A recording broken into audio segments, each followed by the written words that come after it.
7, 6, 5, 4, 3, 2, 1. Alright, fuck it, I'm going in. Hold up for a minute. I said, hold up for a minute. I said, hold up for a minute. We can roll blunts on the shitter.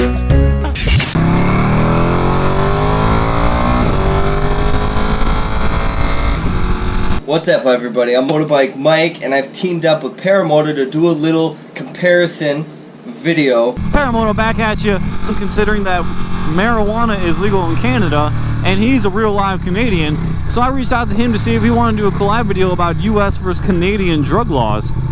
Now, I'll tell you one thing, I am definitely a very heavy user of that beautiful sticky icky. I got my green crack, my pink cushions, lots of good stuff. So I am definitely no lightweight by any means. But anyways, we are going to talk a little bit about the laws and stuff like that in Canada from coast to coast. So weed has now been legal in Canada for right about a week. So we figured it was a perfect time to talk about Canadian marijuana legalization. Canada's drug laws are way better than U.S. drug laws. Now, October 17th, it went full. October 17th, 2018, it went full legalized on a federal level, coast to coast in Canada. Now, Quebec and Manitoba are not allowing you to grow marijuana for recreational purposes, and Quebec isn't allowing you to grow for recreational purposes at all. Now, every other province, and Nunavut is not allowing you to grow. That's a territory up north, way up north. They're not allowing you to grow. Now, every other province in Ontario is allowing you to grow up to 4 plants. I can personally carry, 30 grams on me, an ounce on me wherever I go. I can't smoke and drive. That's a no-go in any province. Doesn't matter. There's no smoking and driving. Basically, anywhere I can smoke a cigarette, I can smoke marijuana. So, I can't smoke it obviously at a playground where kids are playing and stuff like that, but you're not allowed to smoke around kids like that on playgrounds. Technically, you're supposed to take it like 20 meters away or whatever. So basically, I can smoke it wherever I smoke tobacco, minus a car, because I'm not allowed to be under the influence. If you do get caught under the influence, you are going to get your ass nailed to the wall, especially, probably, I would say within the first year, they're really going to be making examples out of people, because I'm noticing a lot of people are kind of really on edge whether they want it legalized or not, for the main purposes. Now there are a lot of rules. Before it was relatively simple. It was illegal, you know what I mean? You get charged or whatever. It was decriminalized for a bit. We were getting fines. It was really up to the discretion of the police. But the punishments on a lot of the crimes and while the rules now, there's a lot more rules. So obviously you're not allowed to drive. You never were allowed to drive intoxicated. Just now they have a shitty method of testing it. It's a saliva swab test, which I personally, as a heavy user, I'm a little bit worried about. You're not supposed to smoke, 2 to 4 hours before driving and stuff like that, and that's fine, whatever, I agree. I mean, it affects everybody differently. Just because I can function on something doesn't mean other people, so whatever. Get it? I get it across the board. That's illegal. But, if I get caught selling it now, you can do up to, you probably wouldn't do 14 years in jail. You'd probably, get probation or something. Well, you could do up to 14 years in jail depending on the amount, like if you were trying to sell kilos or something. Or if you get caught selling to an underage kid or something like that. The charges have become quite hefty, and they're getting really serious about stuff like that. Since they have legalized it, so other aspects of it, I guess they're taken really serious. So that's kind of on edge, because some people have got caught, smoking marijuana and driving. I think that's kind of retarded, even if you can function. It's like, dude, clearly they're going to make examples out of people. Don't be doing that stuff. But Quebec, they're only allowing you can carry up to 30 grams, but you can only have 150 grams in your household. Whereas You know, in Ontario where I live, I could literally have 20 tons of cannabis just sitting down here. I have like 150 grams, honestly, like right here. I'm like tapped out. So our drug laws are real weird. So the U.S. has something called states' rights. So basically, you have federal law and you can have state law that supersedes federal law at times. Like, we can govern ourselves. We don't need feds to come in. So right now we have a disconnect between a lot of the state and federal laws. Weed became illegal back in the early 1900s. I'm not 100% sure on the date, but it was between the 20s and 30s that weed became illegal. It was a very weird way to make things illegal. Basically what happened was you needed a tax stamp to possess marijuana, but to get the tax stamp to possess marijuana, you had to already possess the marijuana. So basically, to go and apply for the tax stamp to legally possess the marijuana, you had to already be committing a crime. So that's how they basically made it illegal. Like, we'll let you have it as long as you have this tax stamp. By the way, we won't give you the tax stamp unless you have it. That's how it started in the U.S. from the 30s on into the 70s. So in the 70s is when the Controlled Substance Act in the United States came into play, and it made marijuana illegal. And it also set up 5 different schedules of drugs in the United States. And the schedules generally fall between Schedule 1 being the most harmful and least useful, the Schedule 5 being the most useful and the least harmful. The schedules are all sorts of stupid. I think that's a cop. That might be a cop. Could be a cop. Not a cop. Alright, we good. So the schedules are really stupid. So marijuana ended up being a Schedule 1 drug. Yeah, so marijuana is in the same schedule of drug federally as things like heroin. So basically, the federal government was like, heroin is just as harmful as marijuana, right? I mean, that's about the dumbest thing that you can ever come up with, right? As of almost November 2018, there are 9 states that have actually legalized recreational use of marijuana, including the District of Columbia, which is not a state if you're a friendly Canuck from the north. So besides for the 9 states in Washington, D.C. that's actually made marijuana legal recreationally, there's also about 30 states, which most likely included those 9 states, that have some form of medicinal, some allowance for medicinal use of marijuana. You know, there's 30 states to say, federally, you guys are fucking stupid. We're gonna let our people fucking treat themselves with this if they feel like it works for them, which is awesome.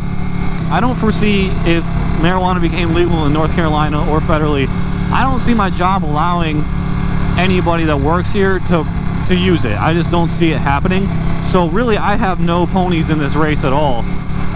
But honestly, I think it's really dumb that we have this total disconnect between the federal government and the state government. Like, why are the feds saying that it's totally wrong to smoke weed, and then there's like a ton of states, you know, the majority of states are saying, the feds, you guys are pretty wrong on this.